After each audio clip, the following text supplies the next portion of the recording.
भगवान ने सबको समझाया। गोपियां बोली महाराज अगर आप इस तरह से जाते हैं तो आपका जो रथ होगा, रथ के आगे हम धरती में रास्ते में लेट जाएंगी, हमारे ऊपर से रथ निकाल करके ले जाना है, ऐसे हम नहीं मानने वाली, आपको जाने नहीं देंगी।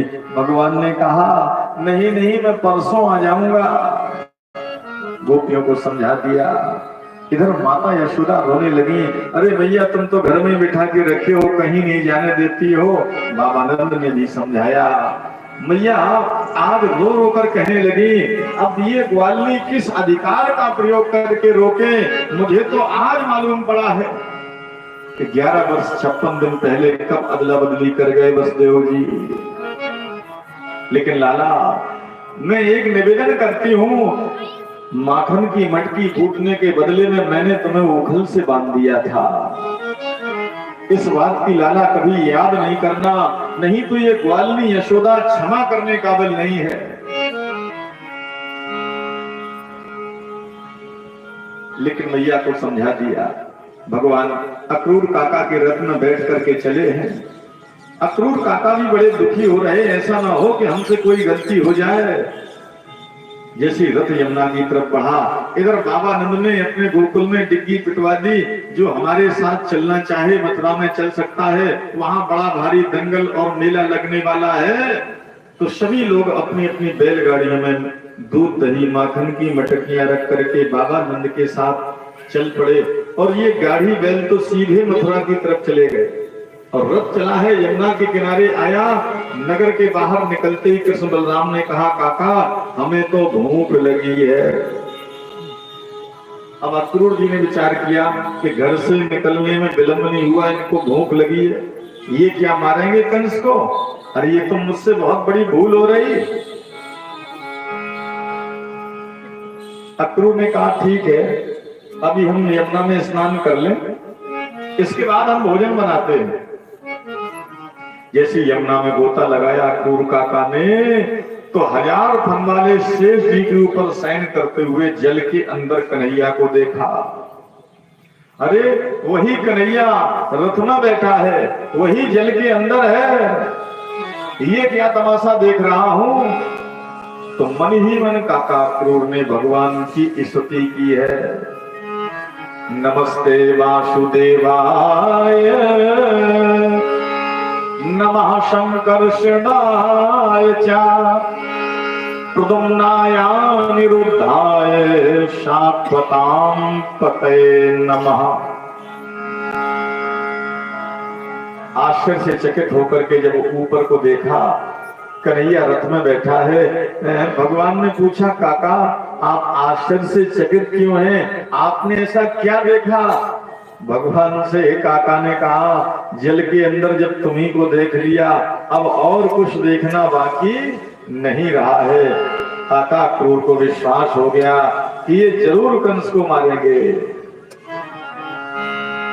काका क्रूर ने देखा, रथ लेकर के मथुरा में प्रवेश किया। बाबा नंद का डेरा झंडा पहले ही लग चुका है। काका क्रूर ने कृष्ण बलराम से कहा, कन्हैया हमारे घर चलो। भगवान कृष्ण बलराम ने कहा, काका अभी हम किसी के घर नहीं जाएंगे, अब तो हम अपना काम पूरा करके ही किसी के घर जाएंगे।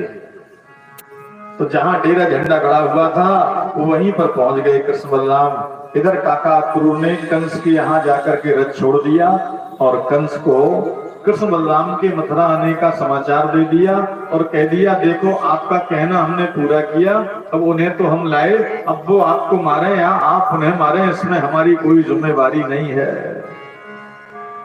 अनमने होकर काका क्रूर अपने घर चले गए। इधर दूसरे दिन के तीसरे पहर में कृष्ण बलराम मथुरा का भ्रमण करने निकले।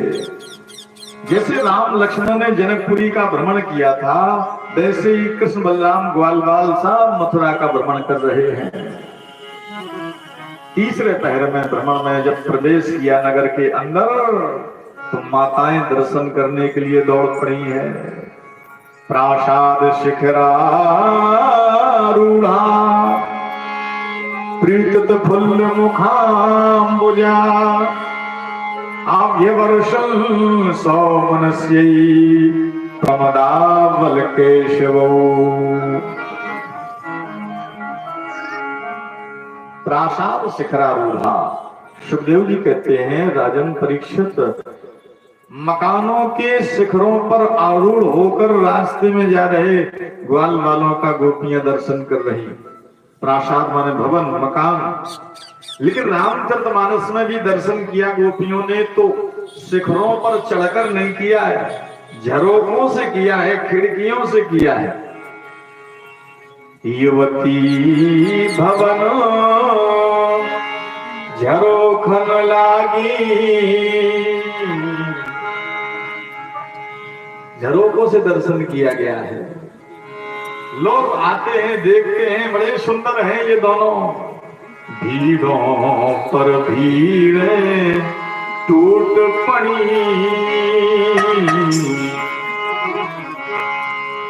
गलियों कूचों में द्वार।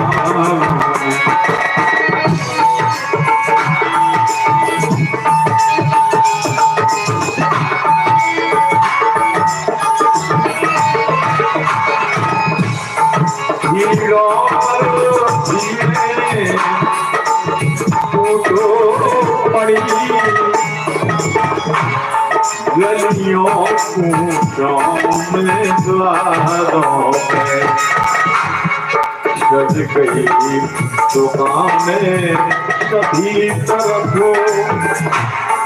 सज गई दुकानें सभी तरफ। चहल पहल बाजारों में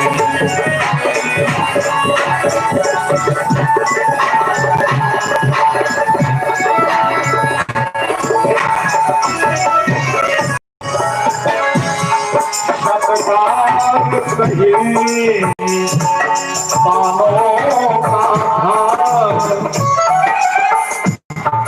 निष्ठानों का सम्मान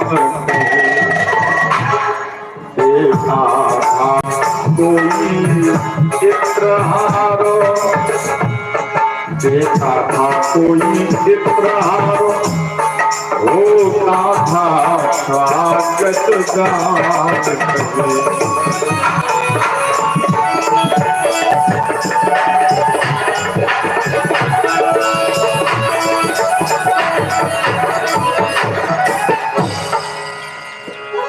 गोपियां दर्शन कर रही है, स्वागत हो रहा है।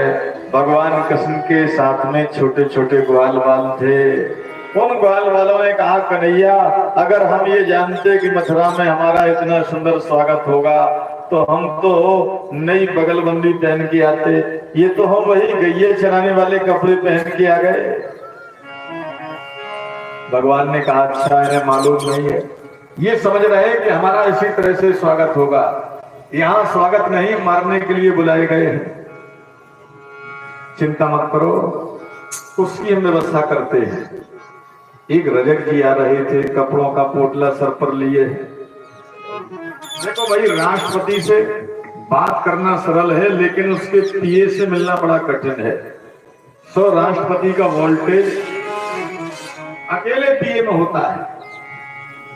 तो भगवान कृष्ण ने तो कहा, अरे मामा जी हमें कपड़े दोगे? लेकिन वो कंस का आदमी था। अच्छा, ये राजाओं के कपड़े पहनने का ख्वाब देखते हो? वहां गायें चराते रहे, नदियों का झरनों का जल पीते रहे, ये राजाओं के कपड़े हैं समझे? तो जो काम वो कंस राजा करेंगे वो हम ही कर देंगे, हमको भी इतना अधिकार है। डांट करके बोला। छोटा सा बालक भगवान कृष्ण की उंगली पकड़ के चल रहा था। उसने कहा, कन्हैया ये बोलता कैसे है? कन्हैया ने कहा, चलो कोई बात नहीं, जिसे जैसा बोलना आता है बोलता है। छोटा सा बालक बोला, चिंता मत करो, तुम थोड़ा पूतना वाले हाथ दिखाओ, अगर ये कुछ करता है तो पीछे मैं हूं। छाती ठोक के कहता, पूतना वाले हाथ दिखाओ, मैं हूं पीछे। भगवान ने कहा, तो ठीक है, तो हम दिखा रहे? बोले हाँ। भगवान ने उसके एक तमाचा मारा, सर अलग हो गया, धाड़ो। जितने भी कोटला वाले थे साहब भागे, बोले भागो भैया, पूतना मारने वाला आ गया, भागो। सब बालकों ने जल्दी जल्दी अच्छे अच्छे वस्त्र निकाले। मोटे तगड़े राजा ढीले ढीले वस्त्र पहनते राजा लोग। तो 1.5 हाथ तो बाजू लटक गई, और रास्ते में चले तो बिना झाड़ू के सड़क सफाई होती जा रही। ग्वाल बाल बोले कन्हैया ये तो सब मांगे जैसे लगते हैं। बोले तुम्हारे कपड़े जब हों तब तुम्हारे जैसे लगे। बोले कुछ भी करो इनका सही नाप तोल कराओ भाई, ये तो ठीक नहीं है। आगे बढ़े हैं, एक दर्जी मिला, उसने बालकों के वस्त्रों को काटकर स्वरूप के अनुरूप बना दिया है। भगवान ने कहा जाओ तुम्हें शारूप मोक्ष मिलेगा। शारूप मुक्ति, मुक्ति कई प्रकार की होती है, सामीप, सालोक, शारूप, सायुज्य और सालोक्य। 4 तरह की मुक्ति का वर्णन है। मुक्ति 5 तरह की भी, मुक्ति 6 प्रकार की भी। और जिसमें शारूप मुक्ति होती है, परमात्मा जैसा रूप मिल जाए, जैसे गीधराज जटायु को मिली थी, गीध देह तज धरी हरि रूपा, यानी भगवान जैसा रूप मिल जाए, वो शारूप मुक्ति होती है। वरदान मिल गया। बोले कपड़े तो बढ़िया हो गए, और आगे बढ़े। भगवान सुदामा नाम का माली मिला है। इसमें भगवान को पुष्प समर्पित किए हैं। भगवान ने से आशीर्वाद दे दिया जाओ तुम्हारे घर में लक्ष्मी खूब बढ़ेगी। और आगे बढ़े, रास्ते में कुब्जा जा रही थी। वैसे इसका नाम तो था शैलेंद्री, लेकिन 3 जगह से टेढ़ी है तो लोग इससे कुब्जा कहने लगे थे।